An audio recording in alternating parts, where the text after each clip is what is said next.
Mrs. Mangat has moved private member's notice of motion number 45. Pursuant to Standing Order 98, the member has 12 minutes for a presentation. The member for Mississauga-Brampton South. Thank you, Mr. Speaker. It's a pleasure to rise today and ask for consideration of my motion by the members of this House. A motion that is meant to provoke a serious conversation about the role of a federal government in supporting vital infrastructure projects in Ontario and throughout the provinces of our Confederation. I'm proud to be a member of the government, Mr. Speaker, that values investment in its people through essential projects that impact all of our well-being. Hospitals, schools, colleges, universities, and the roads, bridges, highways, and increasingly the public transit that connect our homes, workplaces, places of worship to our communities and to each other. Projects that, as our population grows, are important to health and strength of the communities of the Mississauga-Brampton South and to Ontario. In fact, in our increasingly urban and competitive world, they help to define our economic success. In the 1800s, roads cut by government workers through Ontario's woodlands opened up regions to prosperous futures. Canal systems, financed by government, allowed freight and manufactured goods to be shipped to markets using waterways such as St. Lawrence River, the historic equivalent to our modern highways or rail systems. Today, proper transit can make the difference between business thriving or withering, and residents enjoying their community or scorning it. If our communities are to be strong and to attract new people, culture, business, and private investment, they need to be made accessible and well-funded infrastructure. That is why, Mr. Speaker, I was so pleased to join the Minister of Transportation last week and the mayors of Mississauga and Brampton and my colleagues from Mississauga and Brampton to announce a game-changing project that will run through my great riding of Mississauga-Brampton South, Ontario, Main LRT. And I'm very pleased with the commitment of our government that they have committed $1.6 billion investment.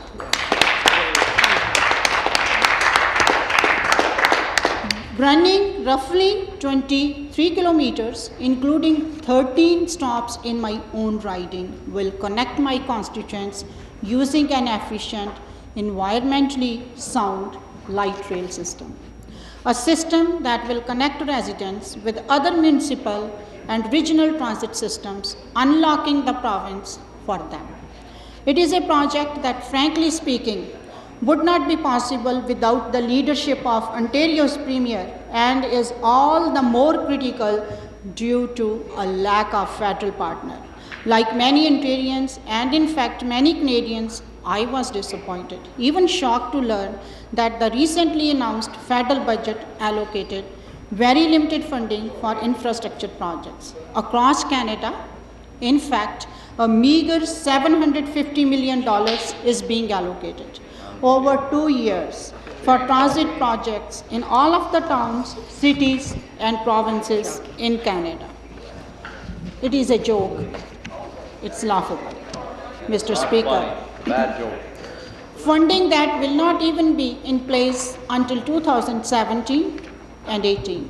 To quote an article in the Toronto Star from April 23rd, even when fully up to speed, this Canada-wide initiative won't cover the cost of building just one planned light rail line serving Mississauga and Brampton.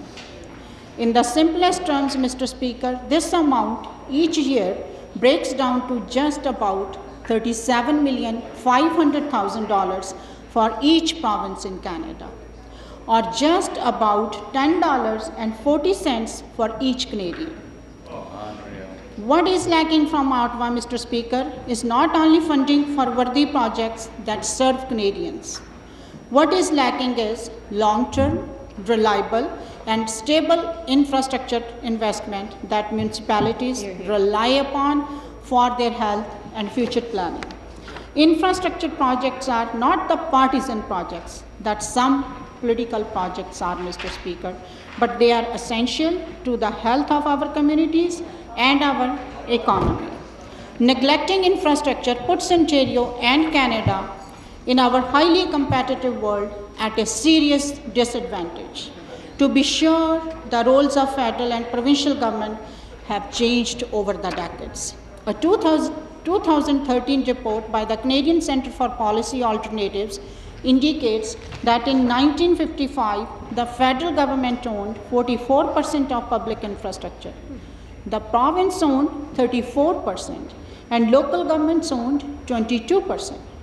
Ontario's finance minister said, as he tabled our budget, that the provinces, territories, and municipalities contribute roughly 86% to infrastructure funding.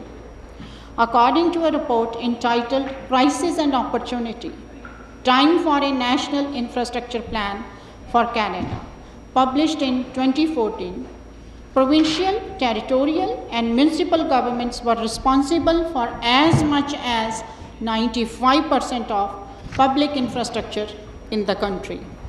This means, in the words of the finance minister, that the federal government has not only missed the transit train, but it is not even in the station. Our recovery from the global recession has not stopped in Ontario under this government from investing in infrastructure. On the contrary, we are making historic investments in projects like the Her Ontario LRT, the Mississauga Rapid Transit, increased GO train service, and Union Pearson Express, all projects underway in my region. And we are funding other useful infrastructure projects such as Arran Oaks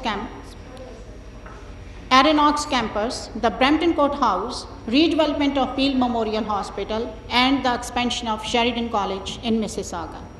In fact, since 2003, our province alone has invested over $100 billion in public infrastructure, and we have a plan to do far more. Mr. Speaker, our government has committed to investing more than $130 billion for transit and other infrastructure over 10 years, which will benefit the national economy. That is $31 billion in infrastructure projects throughout Ontario, roughly $16 billion for urban communities, and another $15 billion for rural ones. Consider that, Mr. Speaker, so much more than the federal government, which has far greater power to raise for major infrastructure projects that build Ontario's infrastructure up, and which during our recovery sustain and create hundreds of thousands of jobs locally and regionally. Municipalities, our other partners, are calling for long-term, reliable, stable infrastructure funding for their highways, transit, schools, and hospitals. Communities which has been designated as growth centers, such as Mississauga, will see changes in the years to come. There is, however, a limit to the amount of vehicle traffic that any road system can handle, as we know from our urban highways. Instead, we must look to a future that is already being heralded around the world. One where public transit, buses, streetcars, light rail, and subways are essential to allowing people to move about efficiently, reliably, and safely. The role of the federal government is to help build our nation, to share in investments that make us greater. When Ontarians pay $11 billion more to the federal government than they receive back in the federal transfers, programs, and services, they know a fiscal imbalance exists. Centered at the School of Public Policy in June 2014, Ontario and its 13 million residents received the same funding from the federal government for infrastructure as Canada's smallest province, Prince Edward Island, which has only 150,000 residents. Shameful. Mr. Speaker, In regard to the provincial budget, Janet Acker, former Ontario Finance Minister, President and CEO of the Toronto Financial Services Alliance, said, and I quote, "This continued commitment by Ontario to invest in infrastructure positively impacts Toronto's increasing success as a growing international finance centre." According to Toronto Region Board of Trade, every dollar invested in transportation infrastructure increases real GDP by $1.19. A mayor had to say about the federal budget. A mayor of Saskatoon, Don Atchison. He said, and I quote, "It is a race to the funding." If you look at Montreal, Toronto, Vancouver, Calgary, Kitchener, Waterloo, those are all areas that we are going to have to compete with, Mr. Speaker. So having said that, I ask my colleagues, Mr. Speaker, to call on the federal government to do its share for the well-being of the people of Ontario, our common and shared constituents, and to provide significant long-term, stable, reliable infrastructure funding to the province of Ontario to build it up. Thank you, Mr. Speaker.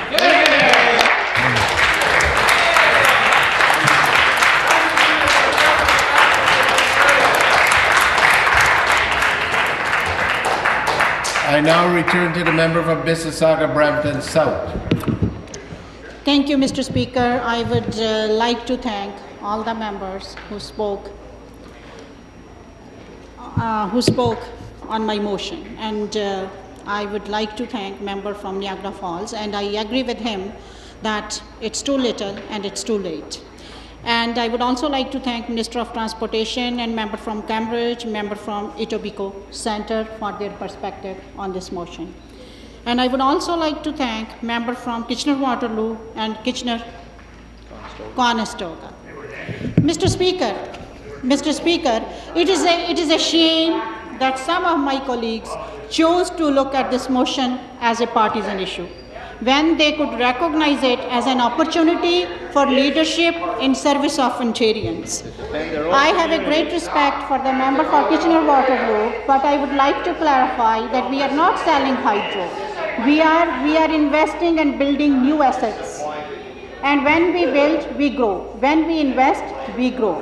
And it is shame to see that member from Kitchener-Conestoga has chosen to take it a partisan. It is a reality, it is a truth that the money that will flow, it will not flow until 2017 and 18. And the money he is talking that is spent in my riding, actually that is spent on building action plan billboards, nothing on the ground, it's zero on the ground, Mr. Speaker.